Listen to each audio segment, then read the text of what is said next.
So, as many of you will know, the inquiry, the Post Office Horizon IT inquiry, doesn't sit on Monday, so it gives us an opportunity to go back and review some of the other previous evidence. And there have been many requests from people. Thank you. Please keep your comments and suggestions coming in of things that you would like analysing. And by far and away, the most popular request so far has been Elaine Cottam's testimony from day 81 of the Post Office Horizon IT inquiry. Elaine Cottam was a former Post Office retail line manager and therefore had involvement in the management of sub-postmasters. So let's jump into her testimony at the inquiry.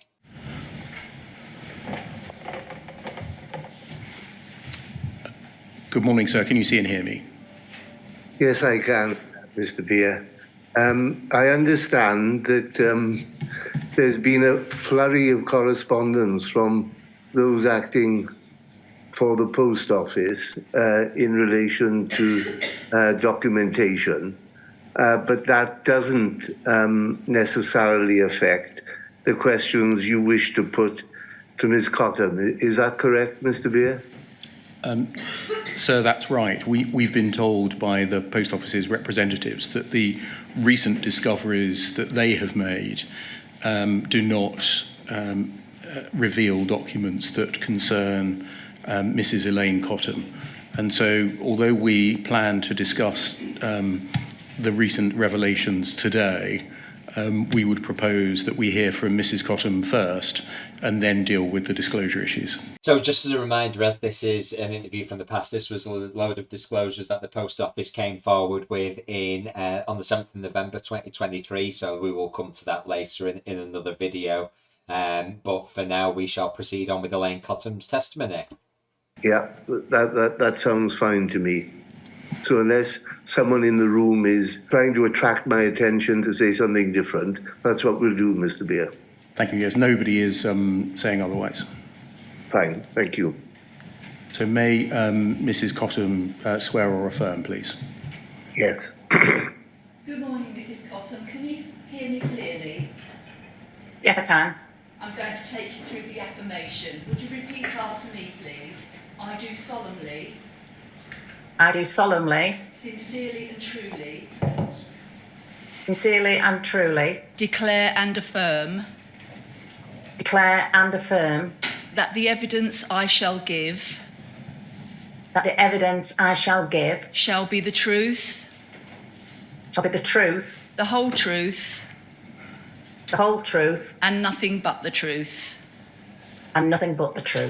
So there is a slight delay and mismatch on the audio from Elaine Cottam, but that is the original recording. It must have been something to do with their connection at the time, so I just wanted to highlight that. Thank you. Thank you very much. Mrs. Cottam, can you see and hear me? Yes, I can. Thank you very much. My name is Jason Beer and I ask questions on behalf of the inquiry. Can you please give us your full name? My name is Elaine Mary Cottam. Thank you very much for attending remotely to give evidence to the inquiry. We're very grateful. You should have in front of you a hard copy of your witness statement, which is 2.5 pages in length. And What? I mean, we've seen this once before, but 2.5 pages? Oh, he is not going to be happy with that, surely. That, unless you worked there for like 2 days or something. dated the 31st of July 2023. Is that right? It is. And on the third page of it, is that your signature? It is.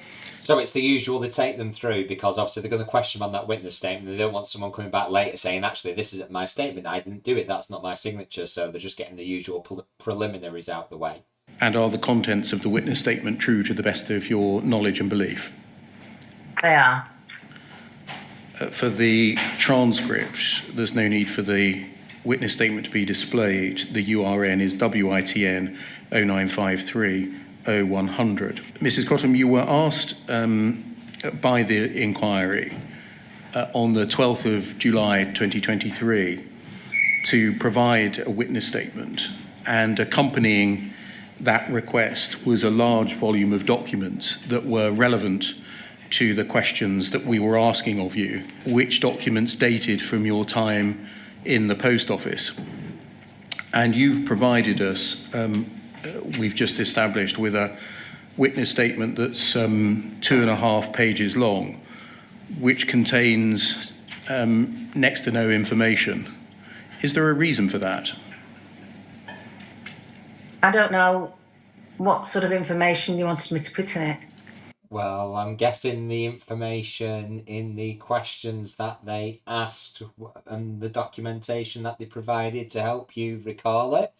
She don't look happy, does she? She is gonna pounce here, but then I think that'll get Jason Beer into action. Let's see what she has to say.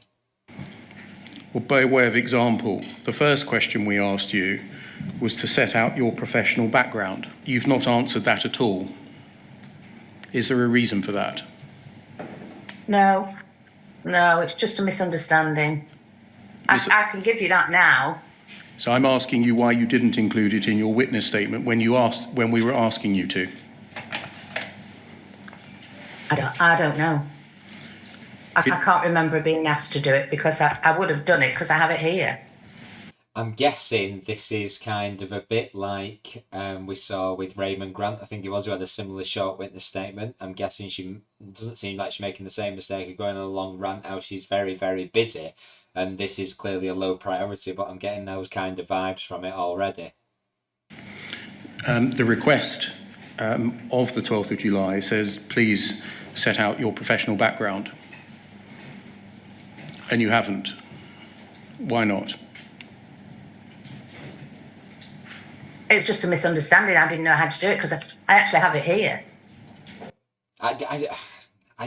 I'm trying to be fair here, and I want to be fair always with the analysis, but I misunderstood. I don't understand. The thing is, if that was a true case, then you would expect that now when he says, is there any reason why you didn't answer it? And she says, I've actually got the answer here. I'm willing to tell you now. That kind of shows that she does understand it. So unless something's changed between the 31st of July and the 7th of November, where she's decided that she now knows what describe your professional background means and she didn't do then, it seems pretty shaky ground to be on to not address it. It feels like maybe the statement could have been done in haste. This wasn't a high priority. Let's see. I was going to say she's showing it there, but it's actually like being hidden on Zoom, isn't it? And what are you saying you have it here?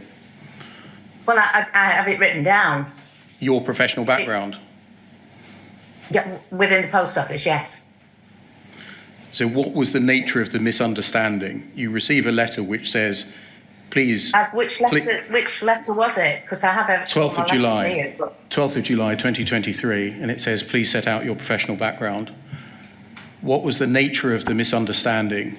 Between whom? Well, but just between myself and what I was asked for. What didn't you understand when... Well, if you can let me find the letter.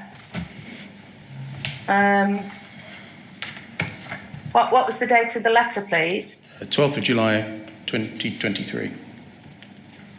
12th of July 2023. It's August. Well, I've got everything in my file in order, and I don't have it. I mean, she must have actually received it, otherwise, presumably, she wouldn't have provided a witness statement at all because it's contained in that request. The first letter I've got is just about this bundle. I'm sorry, there was no intention to mislead, but I haven't got it. I'll just have a look in the... I've got 3 different files here. The one from Ashford's. They're your Well, I guess it's less of an attempt to deceive and mislead, but just to totally not answer at all. Solicitors. All right, so we won't move that one. The other one's the same. That's just the same as this huge thing I've got here. Okay, don't trouble yourself with the bundles. I'm telling you, Yeah. You were sent a letter on the 12th of July 2023, which led to this witness statement being created. The first question said, please set out a summary of your professional background. You appear to have ignored that. Why? Well, I've just put I was employed as a retail line manager at post office counters. I don't remember the date I took up this post or the date I left. I've put that I was responsible for 27 post offices. I have that here. I mean, this is becoming a bit of a theme. I mean, maybe this is more common than I think, but I mean, understand not necessarily remembering specific dates, although certainly for some of my larger and most significant employments, I do actually remember the exact dates of it. Although I accept that isn't necessarily the same for everybody, but surely you can think of a year that you started and left. Surely, is that not usual? I don't know. Let me know in the comments. Is that a full and complete statement of your professional background? With the post office, yes. Does it say when you joined the post office?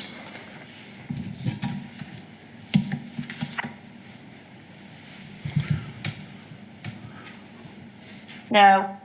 Does it say when you This left the was post first office? of Hold on. Sorry. It doesn't say when you joined the post office. It doesn't say when you left the post office. Why not? And that's quite critical. I mean, to be fair, to help her, because obviously they don't want to question her about stuff which had happened certainly after, but probably in many cases before her actual time in the post office. So it's just in a way to help the inquiry and the testimony go smoothly. It's that she's only answering things that she's reasonably likely to have an awareness of. So I think he is actually, Jason Beer case, he is actually trying to help her out here. Why not? No. Because I didn't know that there was asked for. I've got that information here, and I would have included it if I'd have known that's what it was. I thought we were talking just about the retail line manager's job that I did. I didn't know it was from when I first joined the post office. So when you received No a intention. when you received a question that said, "Please set out your professional background," you understood that only to relate to your job as a retail line manager. Yes. Yes, I did. Why? I've written the rest of it down because I thought I would be asked about it today, how I got to be this. Okay, when did you join the post office? 1979, as a postal officer. Which branch? Cleveley's branch, but it was a directly controlled branch then. It wasn't a modified post office as it is now. And what's the significance of that? I was directly employed by the post office, not like with the modified office as a sub-postmaster.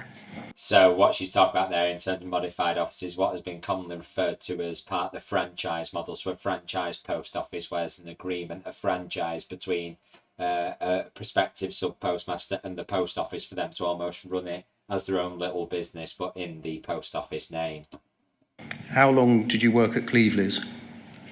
I worked there until 1981 when I transferred to Blackpool branch office as an assistant manager. And what did you do in Blackpool branch office? Well, I managed the staff that were there. It was basically the counter duties, making sure everybody was there on time, just general day-to-day working of the office to make sure there was enough cash for everybody, to make sure that everybody was balancing correctly, to make sure the counters were tidy, clean. I was the assistant manager, so the manager would have done a lot of the direct transferring of cash to them in the morning. I would have done a lot of checking their balance sheets, certainly with pension dockets that were then. I would sometimes I'd list all those for them to help them, just generally managing the day-to-day running of it. When did you leave the Blackpool office? I transferred to Poltenley Filed as a manager in 1981. And how long did Pretty fast progression, that, isn't it? I mean, not saying it's unwarranted, but that's in the same year, isn't it? So within 2 years, gone from a postal officer to a manager, including going from assistant to a full manager within the same 12-month period, same calendar year. did you stay there? I'm not sure when I left there. I went to South Shore as a manager, but I really can't remember the dates after that. I was the manager at Polton. Then I went to another branch office, but I really don't know when the dates were.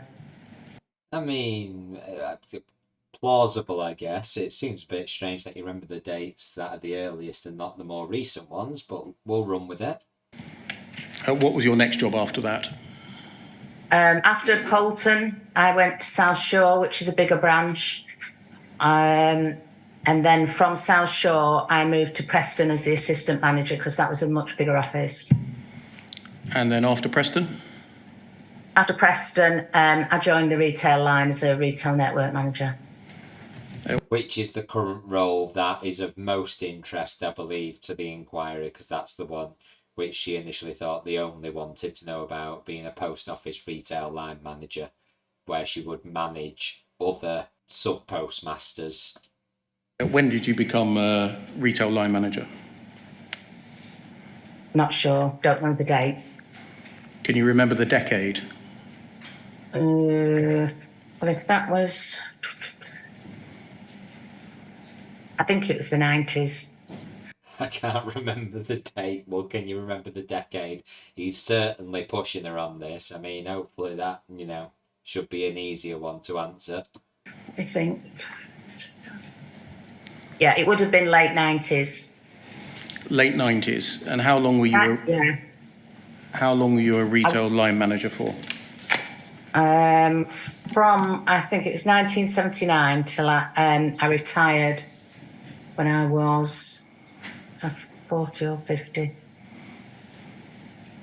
I was 50, I think. So what's the date of your retirement? Don't know, can't remember. Can't you just count back from your current age? Or am I making this too simple? What was your job as a retail line manager? What did it involve?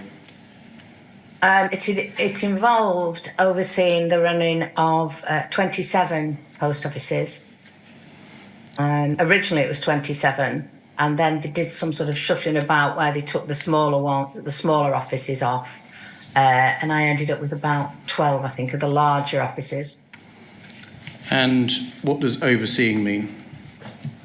Well, not managing, because they all had their own. They were sub postmasters, so they ran their own office, but overseeing that everything was being done correctly, making sure they were adhering to all the standards that were laid down in the contracts, helping them if they'd got any trouble with anything, if they were having a bad balancing time or they were short of staff. Did I know anybody who could help them with the staffing issues?